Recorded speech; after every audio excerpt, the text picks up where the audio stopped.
मतलब आधा पैर डुबा के बच्चों को कांधे में लाद के निकालना पड़ता है। सबसे स्कूल में शांति कोई समस्या नहीं है और कोई दिक्कत नहीं। आपकी क्षेत्र में भी कोई समस्या नहीं है ना, सब ओके। क्षेत्रीय समस्या बहुत है भैया। तो बहुत ही निकम्मे टाइप के हमारे पार्षद हैं। हम लोग पानी नमस्कार दोस्तों, आपका स्वागत है अपने चैनल यूथ विन इंडिया। और आज आप पहुंचे हैं कानपुर नगर। कानपुर नगर की पहचान जो है वो है एक तरीके से औद्योगिक नगरी के तौर पर।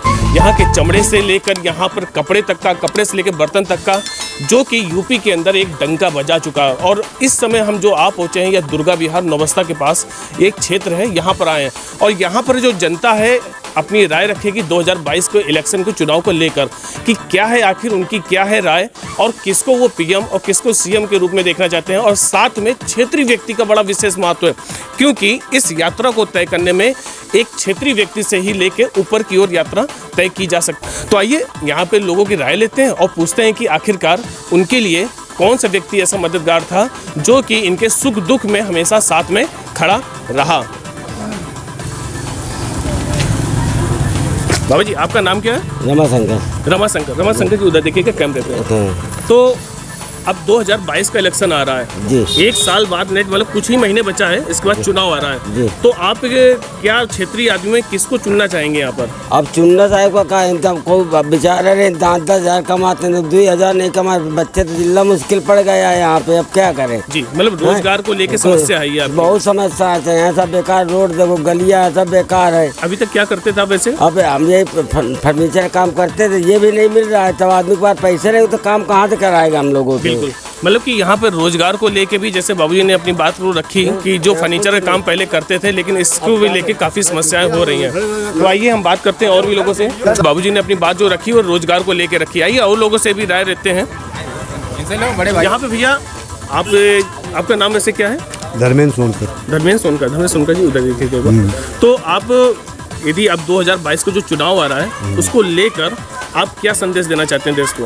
बेरोजगारी सबसे ज्यादा है, बेरोजगारी को जी। और कुछ बस और कोई मतलब सिर्फ बेरोजगारी ही आपके क्षेत्र का कोई समस्या नहीं है? और कोई दिक्कत नहीं, आपकी क्षेत्र की भी कोई समस्या नहीं है ना, सब ओके, गली सब ओके, सब ओके है। अच्छा, सब कुछ ओके है। आप बताइए भैया, आपका नाम क्या है? हरिशंकर गुप्ता। तो भैया जैसे कि अभी हम दुर्गा विहार में हैं इस समय हम लोग, तो यहाँ की जो क्षेत्रीय समस्याएं क्या क्या है? क्षेत्रीय समस्या बहुत है भैया। यहाँ की ना गलियाँ की हैं बेकार, और हम लोगों की गली तो ऐसे बेकार है जिसका कोई जवाब नहीं।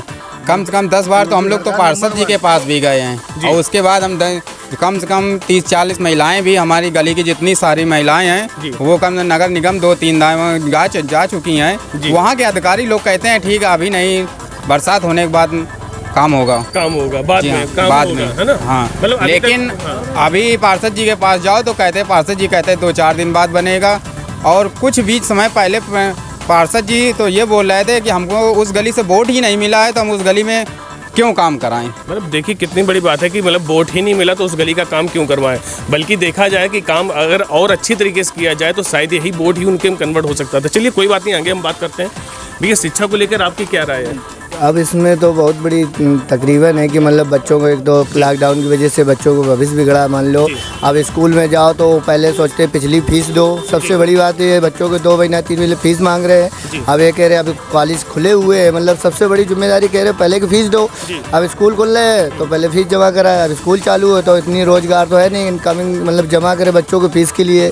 तो कहाँ से हम ये सब सारी चीज़ें मतलब उपस्थित करा सकते बच्चों के लिए? लॉकडाउन में सब कुछ बंद हो चुका था, ये आपका भी दर्द है, बहुत लोगों का दर्द है। सबसे बड़ी स्कूल के किनारे से तो रास्ताएं बहुत बड़ी तकरीबन की मतलब आधा पैर डुबा के बच्चों को कांधे में लाद के निकालना पड़ता है। सबसे स्कूल है शांति जगत विद्या निकेतन, शांति जगत विद्या मतलब निकेतन है जो सत्याग्रह है। ये सबसे बड़ी समस्याएं हैं, मतलब ये क्षेत्रीय समस्याओं को लेके आपकी ये समस्या है यहाँ पर। अच्छा, अगर यदि आपसे जैसे आम जनता के बीच में हम आपके बीच में आए हैं और अगर हम आपसे पूछते हैं कि आप पीएम के रूप में मतलब सेंट्रल गवर्नमेंट में आप किसको बिठाना चाहोगे? अब ये तो सर जब ये हमारे यहाँ गली सही होगी तो अब जो कौन कराएगा उसी को हम आपको चुनेंगे, मतलब आप उसी को चुनेंगे। बिल्कुल जो हमेशा खड़े रहता है। बिल्कुल। वैसे आपका नाम क्या है? मेरा नाम मनीष कुशवाहा है। मनीष कुशवाहा जी। तो मनीष जी, आपके यहाँ देखा जाए तो क्षेत्रीय तौर पे व्यक्तियों में जैसे मान लीजिए एक आपका पार्षद होते हैं या और भी लोग होते हैं, तो कभी आपके सुख दुख में आते हैं काम, मतलब कि ऐसे ही? अगर क्षेत्रीय पार्षद की बात करें तो बहुत ही निकम्मे टाइप के हमारे पार्षद हैं, और वो ऐसे पार्षद अगर उनके पास जाओ तो वो सीधा कहते हैं कि हमारे आपके क्षेत्र से हमें वोट नहीं मिला।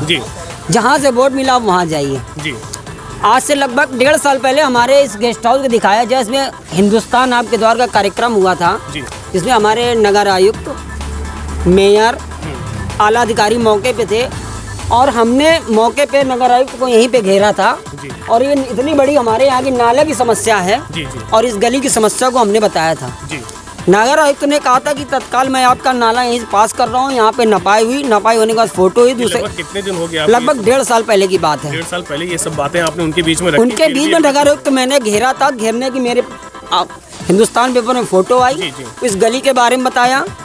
उनकी हमने पार्षद और नगर आयुक्त के सामने हमने पार्षद के विषय में उनकी शिकायत करी कि इनके पास जाओ तो ये अपने हमारी समस्या को न लेकर अपनी समस्या बताते हैं कि हमें यहाँ से पैसा नहीं मिल रहा, वहाँ से पैसा नहीं। आप हमारे प्रतिनिधि हो, मैं आपसे कहूँगा, बिल्कुल अगर हम लोग माना के पास जाते हैं तो माना के पास जाते हैं तो माना कहते हैं हम पार्षद के पास जाओ, पार्षद के पास जाओ तो पार्षद कहते हैं माना के पास जाओ। ये दोनों एक मिली जुली सरकार है। इनके पास जाओ तो भगा देते हैं। जी।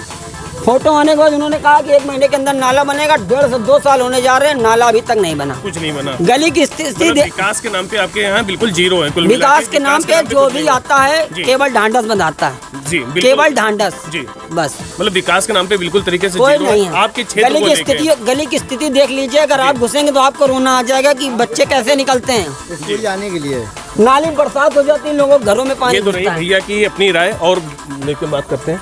भैया आपका नाम क्या है? विजय कुमार प्रजापति। जी विजय कुमार जी, आप जो क्षेत्र में हैं, हाँ, तो इस क्षेत्र की और क्या क्या समस्याएं हैं? इस क्षेत्र में गली नहीं बनी पहली तो, जी पानी भरा हुआ जी। है, गंदगी है, मच्छर उत्पन्न हो रहे हैं, बच्चे बीमार होते हैं, तो उसका कौन जिम्मेदार है? यहाँ पे पार्षद के पास जाओ तो कोई कहता है कि भैया वहाँ जाओ, यहाँ जाओ, नगर निगम। सबसे बड़ी बात ये देखिए कि इस समय कोविड काल का चल रहा है। कोविड काल में भी बहुत ज़्यादा यहाँ पे साफ सफाई का विशेष ध्यान गवर्नमेंट की तरफ से भी कहा जा रहा है कि 2 गज दूरी बना के रखिए, मतलब ऐसा करके। लेकिन यहाँ पर ऐसा कहीं कुछ भी नज़र नहीं आ रहा है। यहाँ पर जैसे क्षेत्रीय समस्याएं लेके लोगों ने अपनी राय रखी। अगला चुनाव आने वाला है 2022, मतलब 4 वर्ष पूरे यहाँ पे बीत गए टोटल देखा जाए। 4 वर्ष को बीच में मतलब एक सड़क नहीं बन सकी यहाँ पर। तो कितनी बड़ी समस्याएं यहाँ पर। इस समस्या को यहाँ पर उत्तर प्रदेश सरकार को भी सोचना पड़ेगा कि आखिरकार आपके अंतर्गत में जो यूपी पूरा कानपुर आता है, तो इसमें भी ऐसी छोटी छोटी समस्याएं आएंगी। आप काम करिए, अच्छा करिए, सब कुछ सही है। यहाँ से भी वोट बैंक आपका मजबूत होगा, सब कुछ है, लेकिन बशर्ते ज़मीन पे उतर के आइए। आइए और भी बात करते हैं यहाँ पे। भैया आपका नाम क्या वैसे? दिनेश कुमार दिनेश कुमार जी। तो दिनेश कुमार जी, आप अब की बार जो 2022 का चुनाव आ रहा है, हाँ। उसको लेकर क्षेत्रीय कौन से व्यक्ति को आप चुनाव करेंगे? अगर आपसे हम पूछें कि आप कौन से व्यक्ति का चुनाव करेंगे, किस पार्टी का समर्थन करेंगे, तो आप अपनी राय कुछ बताएंगे? भाई हमारा तो चाहिए ये नाली खरंजा कुछ है नहीं। जितनी समस्याएं यहाँ पे बहन बेटियों सब परेशान है कि आदमी ले बाल्टियाँ पानी उलीच रही है रोडों में आकर के। यहाँ घर कहीं आखिरकार कोई एक आशा की तो किरण होगी ना कि हम फलाने भाई व्यक्ति को हम बनाएं, लोगों ने सबको ऐसा तो कुछ। देखा। हम लोगों ने किस सांसद जी को देखा, अलग चेहरा तक उनका नहीं देख पाए हम लोगों ने। या इतने जितने सब जितने समाज खड़ी है, कहते कि सांसद जी का किसी ने चेहरा यहाँ देखा हो। कोई आता ही नहीं है तो फिर भी एक आशा की किरण होती है कि हम इस व्यक्ति को चुनाव में किया 2022 के, यदि वो व्यक्ति खड़ा होगा तो हम उसको क्या मालूम है, जब आए तो सभी कोई कहते हैं हम जीतेंगे, करेंगे, हम जीतेंगे, हम करेंगे, कोई दोबारा दिखाई नहीं दे रहा है। बताओ कैसे क्या समस्याएं यहाँ पे। हम लोग पानी उलझते हैं, बीमार देखो चल रहे हैं। और हमारे क्षेत्र में जो नेता बने भैया, जो वो हम सब बनावे।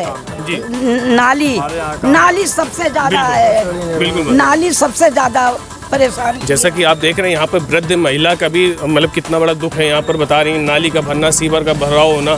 बल्कि इस क्षेत्र में देखा जाए तो महाना जी का यहाँ पर राज चलता है एक तरीके से। मतलब यहाँ से विधायकी का जो है महाना जी का, सतीश महाना जी का, और अभी तक सड़कों का ऐसी दिक्कतें चल रही हैं यहाँ पर। देखते हैं अब की बार 2022 में ये यहाँ की दुर्गापुर नवस्तापुर की जो यहाँ की जो जनता है अब की बार किसको यहाँ पर चुनाव में जिताती है। तो देखते रहिए चैनल यूथ विन इंडिया।